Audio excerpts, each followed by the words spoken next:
अस्सलाम वालेकुम स्टूडेंट्स, आप सब उम्मीद है खैरियत से होंगे। तो न्यूमेरिकल 5.7 आज हम स्टार्ट करेंगे। What is the least speed at which an aeroplane can execute a vertical loop of 0.1 kilometre radius so that there will be no tendency for the pilot to fall down at the highest point. अपना simple given data लिख लेते हैं। हमारे पास radius given है, radius of loop 1 kilometre है, तो इसको हम बेस यूनिट में कन्वर्ट करेंगे 1000 metre. Acceleration due to gravity G हमारे पास है 9.8 मीटर पर सेकंड स्केयर। फाइंड हमने करनी है इसमें speed of aeroplane V find करना है। अब हमने एंगुलर एक्सेलरेशन का फार्मूला ड्राइव किया था, A C is equal to V square divided by are. और क्योंकि हमारा aeroplane due to gravity move कर रहा है, तो हमारी जो सेंट्रीपिटल एक्सेलरेशन ए सी है वो इक्वल टू जी आ जाएगी। तो जी हमारे पास आ जाएगा v square divided by are. और इधर से अगर हम वी को स्प्लिट करें तो v square is equal to r g. दोनों साइड पे स्केयर रूट ले लेंगे, सो डैट हमारे पास वी आ जाएगा is equal to under root r g. अब रेडियस भी हमें मालूम है और जी हमारे पास कांस्टेंट होता है 9.8 मीटर पर सेकेंड स्केयर। ये दोनों वैल्यूज इसमें फिल करेंगे तो हमारे पास स्पीड आ जाएगी 99 मीटर पर सेकेंड। क्वेश्चन नंबर 5.8 में हमने फाइंड करनी है ratio between orbital angular momentum and spin angular momentum. तो अपना डाटा लिख लेते हैं। Distance between earth and moon हमें क्वेश्चन में गिवन है 3.85 इंटू 10⁻8 मीटर। सेकेंड चीज़ जो हमें गिवन है वो है radius of moon 1.74 into 10⁻6 metre. Find हमने करनी है ratio of spin and orbital angular momentum L S divided by L naught या एल ओ। तो कैलकुलेशन की तरफ बढ़ेंगे। हमने इसमें फाइंड करना है सबसे पहले L naught then L S और फिर दोनों को हमने इनको आपस में डिवाइड करना है। एल एस फाइंड करेंगे। फार्मूला हमने पढ़ा हुआ है एंगुलर मोमेंटम का, हमारे पास होता है आई ओमेगा और आई हमारे पास होता है मोमेंट ऑफ इनर्शिया। अब क्योंकि मून हमारे पास एक सॉलिड स्फीयर है और सॉलिड स्फीयर का एंगुलर मोमेंट ऑफ इनर्शिया हमने पढ़ा हुआ है 2/5 mr²। तो इधर हम आ जाएगा L S is equal to 2/5 mr² into omega. Omega हमारे पास एंगुलर वेलोसिटी है। इसी तरह ऑर्बिटल एंगुलर मोमेंटम के भी लिए फार्मूला यूज़ करेंगे। L naught is equal to I naught omega, way L naught is equal to M R naught square into omega. अब हम इक्वेशन नंबर 1 और इक्वेशन नंबर 2 को डिवाइड करेंगे क्योंकि हमने रेशियो कैलकुलेट करनी है। तो हमारे पास रेशियो आ जाएगी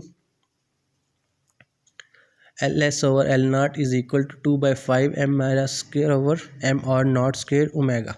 ओमेगा ओमेगा से कैंसिल आउट हो जाएगा, एम एम से कैंसिल आउट, तो हमारे पास L S over L naught बचता है 2/5 R S square over R naught square. अब आर एस की वैल्यू भी हमारे पास है, आर नॉट की वैल्यू भी गिवन है हमें, तो हम सिंपली इसमें वैल्यूज़ पुट करेंगे और अपने क्वेश्चन को फर्दर सॉल्व करेंगे। 2/5 एज इज इट आ जाएगा और R S over R naught की वैल्यूज़ हमने इधर फिल की हुई है पहले से, तो हमारे पास आंसर आ जाता है 8.2 इंटू 10⁻6। देखिए अब इसमें हमने यूनिट नज़र नहीं आ रहा, बिकॉज रेशियो जब भी हम किसी चीज़ की फाइंड करते हैं तो मीटर या वट एवर जो भी उसका यूनिट हो एक दूसरे से कैंसिल आउट हो जाते हैं और आपकी रेशियो यूनिट लेस होती है। रेशियो का आपके पास कोई भी यूनिट नहीं होता। क्वेश्चन नंबर 5.9 है हमारे पास। The earth rotate on its axis once a day. Suppose by some process the earth contracts so that its radius is only half as large as the present. How fast will it be rotating? कि हमारी अर्थ अगर एक दिन में अपनी rotation complete कर रही है, तो अगर हम हमारी अर्थ का जो साइज़ है उसको हम कम कर दें, मीन हमारी अर्थ क्या हो, कॉन्ट्रैक्ट हो जाए, तो उसका जो रेडियस है वो हाफ हो जाएगा। अब उसकी जो रोटेशन है वो उसमें कितना टाइम लगेगा हमने वो फाइंड आउट करना है। तो अपना डेटा लिख लेते हैं हम। टाइम पीरियड हमें गिवन है 24 आवर, एक दिन गिवन है तो उसमें एक दिन में हमें पता है 24 घंटे होते हैं। मोमेंट ऑफ इनर्शिया हमें पता है स्फीयर का क्या होता है 2/5 mr²। ओरिजिनल रेडियस हमारे पास अगर हम उसको सपोज करते हैं आर है, तो रेडियस आफ्टर कॉन्ट्रैक्शन क्या होगा, हाफ है, तो आर डिवाइडेड बाई 2 आ जाएगा। Moment of inertia after contraction क्या होगा 2/5 mr² हो जाएगा। या सिंपल इसको हम लिख सकते हैं 2/5m into are divided by 2 का स्क्वायर, क्योंकि हमारे पास जो रेडियस था वो हाफ हो गया। हमने फाइंड करना है period of rotation after contraction T2। तो कैलकुलेशन स्टार्ट करते हैं अपनी। देखें, हमने पढ़ा हुआ है law of conservation of angular momentum, या कोई भी लॉ ऑफ कंजर्वेशन है उसमें हमें पता होता है कि चेंज क्या होता है, आप बिफोर और आफ्टर इक्वल आता है। तो इसी तरह हमारे पास क्या होगा, angular momentum before contraction is equal to angular momentum after contraction. ω1 और ω2 is equal to I2 divided by I1। अब हमें पता है ओमेगा, क्योंकि हमारी मोशन सर्कुलर है तो 2π डिवाइडेड बाई टी के इक्वल होता है।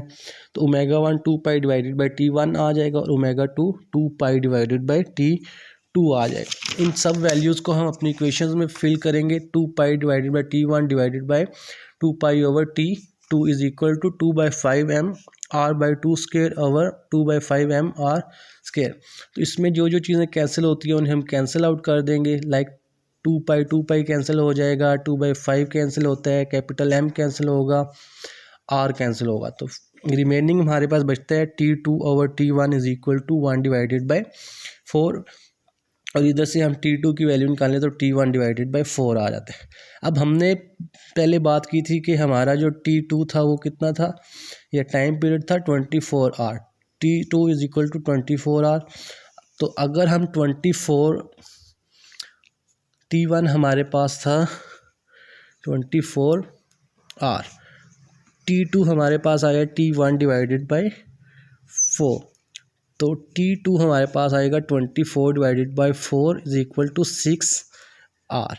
तो आफ्टर कॉन्ट्रैक्शन हमारी अर्थ 6 घंटे के अंदर अपना एक ऑर्बिटल मोशन उसको कंप्लीट करेगी, अपने एक्सिस के गिर्द जो रोटेशन है उसकी वो 6 घंटे के अंदर कंप्लीट करेगी, अगर हमारा रेडियस हाफ हो जाता है।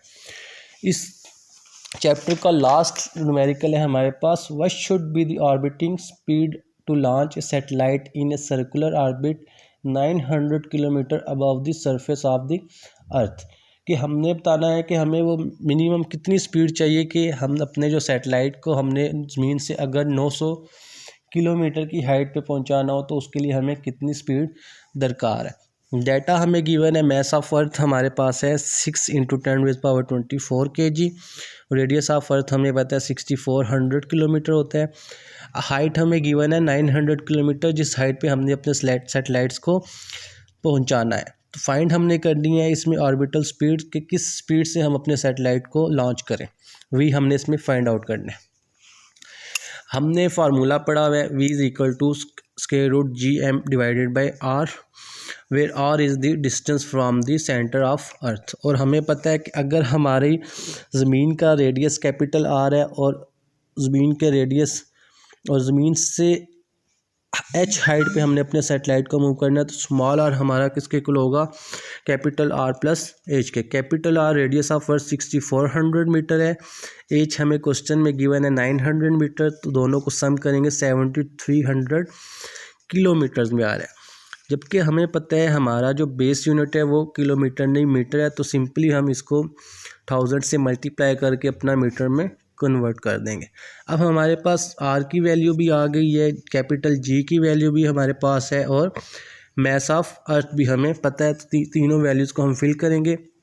देखिए G हमारे पास क्या है, ग्रेविटेशनल कांस्टेंट, जिसकी वैल्यू होती है 6.67 × 10⁻11।